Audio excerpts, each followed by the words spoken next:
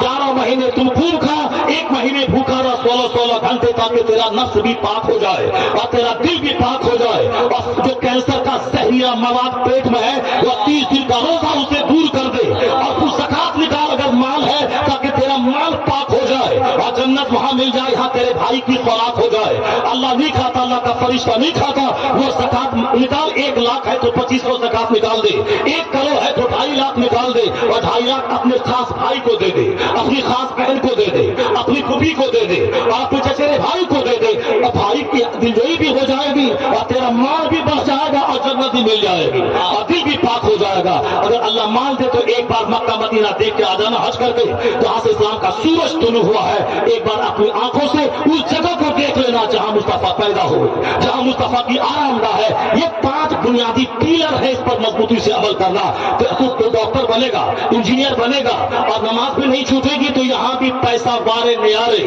اور پھر مرنے کے بعد جنت تمہاری تقدیر میں ہے۔ ایسا کام مت کرنا کہ کوئی بن کے رہنا، یہاں بھکاری بن کے ذلیل ہونا، اور نماز روزے نہ کر کے وہاں ذلیل ہونا۔ دونوں جہاں کی ذلت اللہ نہیں چاہتا۔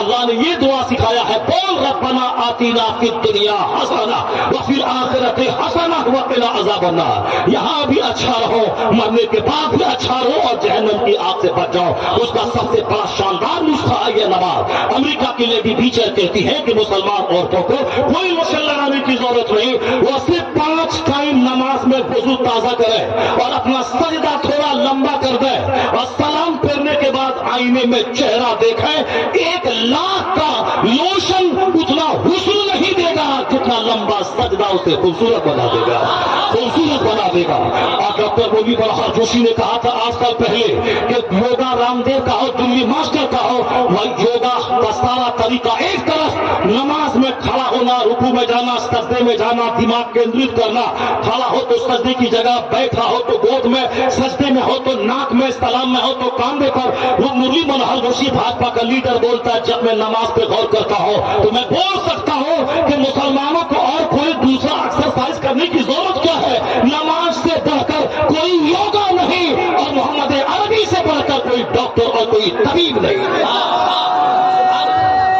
تم نے غلطی کی، تم نے خفلت و لاپرواہی سے کام لیا، تم کام چور ہو گئے، اسی لیے صحت بھی گئی، دولت بھی گئی، اقتدار بھی گیا، ساری۔ اللہ چاہتا ہے کہ تو دنیا کا حاکم بن جا، اللہ چاہتا ہے کہ تو دولت مند بن جا، اللہ چاہتا ہے کہ تو صحت مند بن جا۔ اس کے ایک طریقہ ہے، فلم کے ایکٹر کی پیروی مت کرنا، مصطفیٰ کی پیروی کر، دنیا آخرت دونوں مل جائے گی۔ وہ ڈاکٹر کہتا PMCH کا کہ نہانے میں سب سے پہلے سر پہ پانی نہ ڈالے۔ جو بات آج PMCH کا ڈاکٹر کہہ رہا ہے وہی 1400 سال کی ساری کتابوں میں لکھا ہوا ہے کہ اسلام نے نہانے کا سب سے شاندار طریقہ یہ بتایا ہے کہ سر پہ نہیں بلکہ دوسرے پاس پہ پانی ڈال کر نہانے کا آغاز کیا جائے۔ اس لیے تو میں کہہ سکتا ہوں آج جہاں ڈاکٹروں کی نظر گئی ہے وہاں مصطفیٰ کی نظر 1500 سال پہلے گئی ہے۔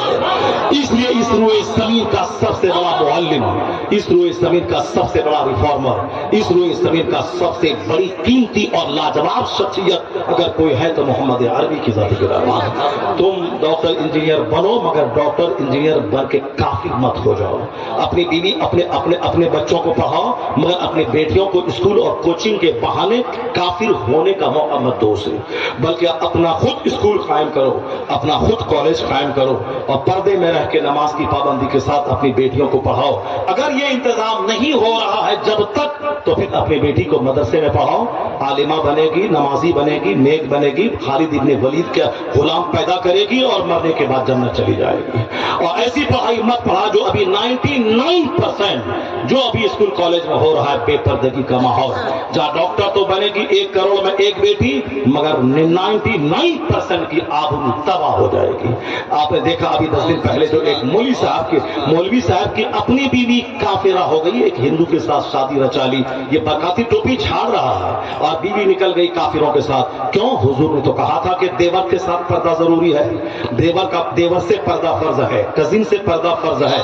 یہ چاہے کہ اب رامو کے ساتھ یہ ایگزام دلانے بھیج رہا ہے, کون سا ایگزام؟ اس ایگزام پہ بہانہ کر دے جو ایگزام تیری بیوی کا ایمان لوٹ لے, وہ اس ایگزام کو پاؤں کے نیچے روند دے جو ایگزام تیری آخرت چھین لے. اس لیے اگر تم کو پڑھانے کا شوق تھا تو اپنے ساتھ میں کالج لے کے جاتے, نہیں ٹائم تھا تو مت ایگزام دلواتے, کسی کافر کے ساتھ بھیج دیا. تو جیسی کرنی ویسی بھرنی, جیسا تم نے کیا ویسا ہوا تمہارے ساتھ. بیوی لوٹی ہے, بچے لوٹیں گے, سب لوٹ جائے گا. آباد رہنے کا ایک طریقہ ہے, انہیں جانا انہیں مانا, نہ رکھا غیر سے کام. للہ الحمد میں دنیا سے مسلمان گیا, بس مصطفیٰ برسا خیشرا کے دین ہماوست گر بہو نہ رسیدی تمام بولا بیست. اپنے آپ کو نبی کے قدموں میں ڈال دے, وہی سراپا دین, سب کچھ وہی ہے. وہاں سے جو ہٹ گیا اس میں اور ابو لہب میں کوئی فرق نہیں ہے. اللہ تبارک و تعالی ہم کو اور آپ کو سبوں کو اپنے نبی محترم علیہ السلام سے محبت کی توفیق عطا فرمائے. سرکار دو جہاں کی تعلیمات کو اپنی زندگی میں پریکٹیکل میں اتارنے کی توفیق عطا فرمائے. اللہ تعالیٰ اس جلسے کو قبول فرمائے. اور میرے بعد بہت دیر تک آپ کو اس جلسے میں بیٹھ کر مفتی عمار صاحب کی تقریر سن کر اپنے دلوں کو روشن کرنے کی توفیق عطا فرمائے. آمین. بہت دنوں کے بعد اتنا بڑا خوبصورت جلسہ رات کے اس ٹائم میں دیکھنے کو مل رہا, بہت اچھا. اللہ سبوں کو خوش رکھے, منتظرین کو خوش رکھے, اور دعا تک شریک رہیں گے تو پھر سمجھ لیں کہ 100% سارے علماء کی دعا آپ کے ساتھ ہے. اور سارے جلسے کو اسی طریقے سے آباد کریں. نعت خوانی زیادہ نہیں ہو, صرف ایک نعت ہو, اور زیادہ نعت سننے کا شوق ہے تو ساری نعت خوانی 1 بجے رات کے بعد ہو. پہلے سب سے پہلے تقریر قرآن حدیث, 2 مہینے تک بھیک مانگ کے چندہ کر کے یہ ٹینٹ اسٹیج عالموں کو دعوت کس کام کے لیے؟ خالی بھیڑ جٹانے کے لیے ہے؟ نہیں, بلکہ صرف اور صرف قرآن حدیث کا پیغام پہنچانے کے لیے ہے. اتنے لوگ یہاں بیٹھے, اس سے ڈبل لوگ وہاں میلہ میں گھوم رہے ہیں. آنے والے دن میں خیال کریں کہ میلہ کا بھی انتظام نہیں رہے, کوئی نہیں, کچھ نہیں, کوئی نہیں میلہ کھلا کرے گا, بلکہ صرف اور صرف دین کی محفل میں دین کی بات سنی جائے گی. جو جلسے ہمارے اجڑ گئے, ناخوانی کی نظر ہو گئے. تقریر کے وقت میں تو اللہ کا شکر ہے کہ آپ لوگ بات سن کے لیے تقریر ہو گئی ہماری اور ابھی ہونے والی ہے, لیکن بہت سارے جلسے بھی اس ٹائم میں اجڑ جاتے ہیں, ساری پبلک بھاگ جاتی ہے. مگر الحمدللہ آپ نے بتا دیا کہ نہیں, ہم لوگ بھاگنے والے لوگ نہیں ہیں, ہم لوگ دین سننے اور سیکھنے والے لوگ ہیں. یہاں سے دوسرے جلسے والے بھی اپنے لیے ایک ماڈل بنائیں کہ ہم کو بھی ایسے ہی جلسہ کرنا. اور میں کرام چوکس اور چوکنا رہیں, چونکہ سب کام یہی کرتے ہیں. یہ لوز ہو گئے. پبلک تو چاہے گی کہ کوئی عورت آ کر کے گانا گائے, مگر پبلک کی ساری پسند کا خیال نہیں کرنا ہے, بلکہ شریعت کی پسند کو لوگوں پہ تھوپنا ہے. شریعت کی پسند یہی ہے کہ دین اسلام کی بات سنی جائے, کہ مجمع نہیں ہو مگر صرف تقریر ہوگی, ایک نعت ہوگی بس. ایسا نہیں کہ مقرر آئے 2 گھنٹہ تقریر سنائے, چاہے کوئی رہے چاہے نہ رہے. نعت پڑھنے والا سارا مجمع جمع کے رہا, سارے علماء رہے, داد بھی دیا, 60,000 70,000 بھی دیا, چھوٹ بھی 1 لاکھ روپے دیا, اور پھر سننے کے بعد سب اجاڑ کے جلسے کو گھر چلا گیا. یہ کون سا تماشا؟ ایسا مت کریں, جلسے کو آباد کریں. یہ جنت کی کیاری آباد رہے گی تو آپ کا گھر آباد رہے گا, آپ کی زندگی آباد رہے گی, آنے والی نسلیں آباد رہیں گی. اللہ تعالیٰ اس جلسے کو قبول فرمائے اور ہم سبوں کو اسی طرح سے دین سیکھنے سمجھنے اس پر عمل کرنے کی توفیق عطا فرمائے. آمین. وآخر دعوانا الحمدللہ رب العالمین. السلام علیکم.